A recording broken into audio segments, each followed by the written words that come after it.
Glasweb-event op het plein. 1 inschrijving voor liedjesfinale.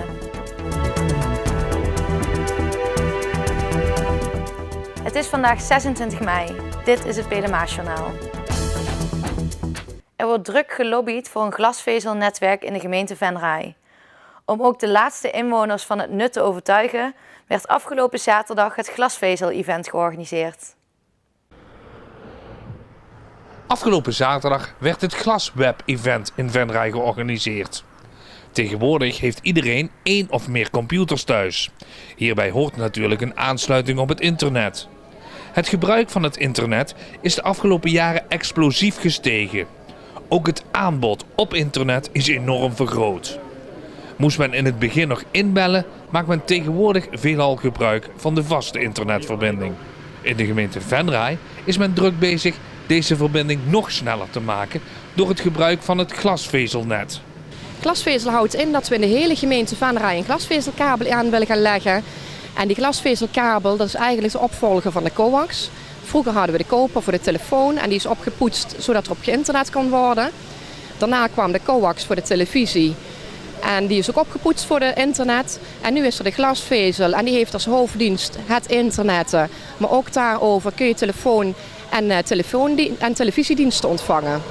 En wat zijn nu de voordelen ten opzichte van de gewone kabel? De grootste voordelen zijn dat de bandbreedte veel breder is.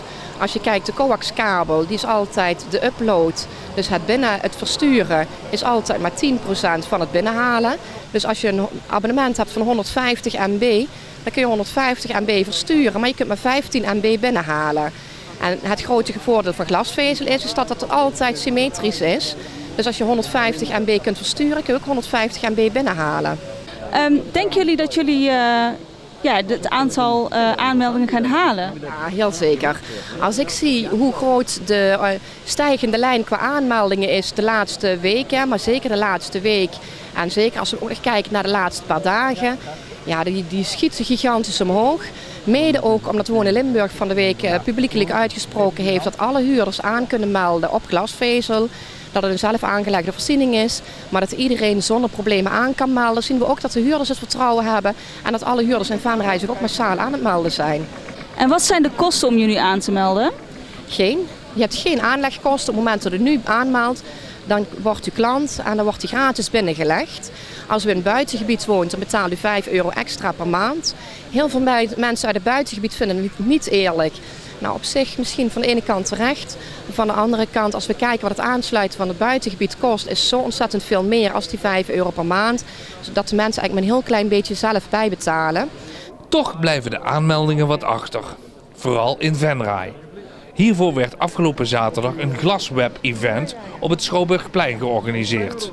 Dit om nog wat mensen over te halen om zich toch nog aan te melden als ze dit nog niet gedaan zouden hebben. En ik ben dan bij Ziggo, zeg maar, nou, en dat werkt perfect.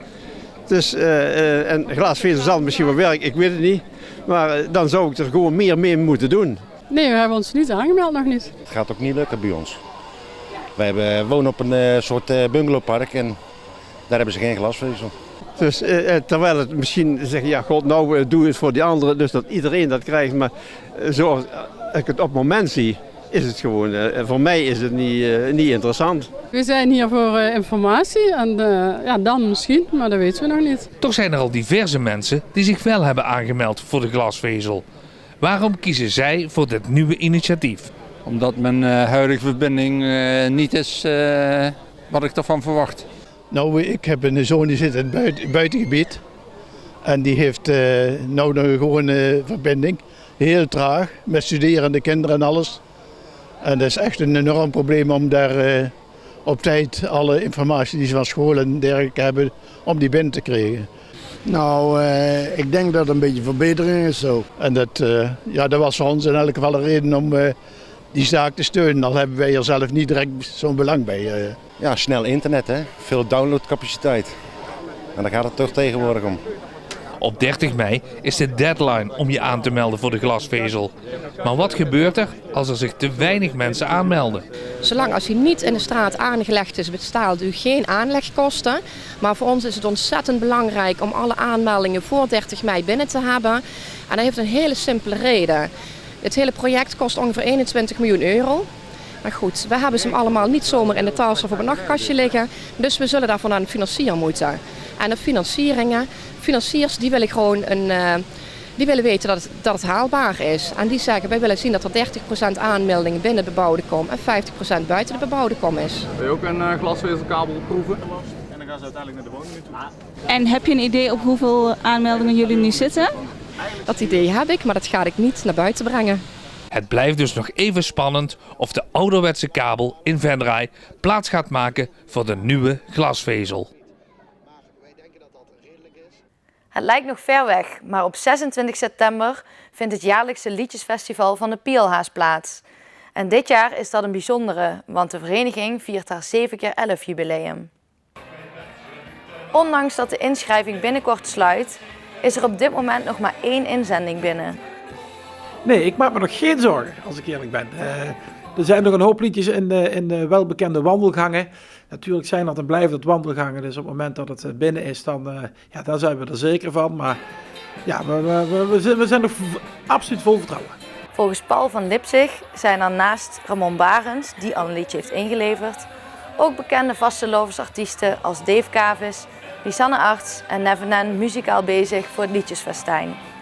De organisatie hoopt vanwege het jubileum op extra mooie creaties. Wel dat mensen het jubileum ook aangrijpen om daar wat meer mee te doen. Dan gaan we zelf wel een jubileumlied maken om ook te voorkomen dat we niet liedjes hebben over het jubileum. Want dat is natuurlijk ook, zou ook jammer zijn dat daar de creativiteit door weggaat. Dus dat maken we zelf.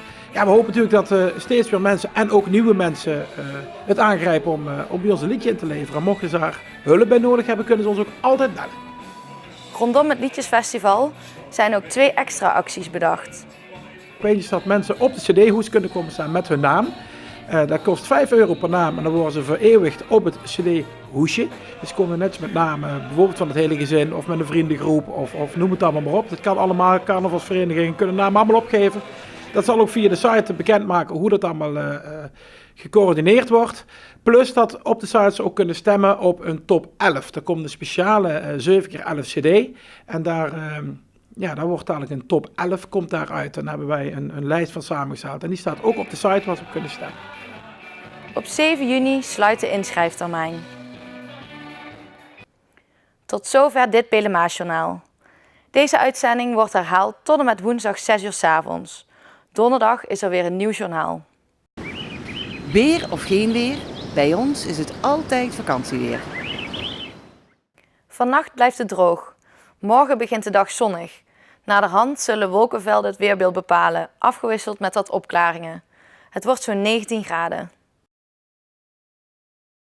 Hartelijk dank voor het kijken en tot het volgende journaal.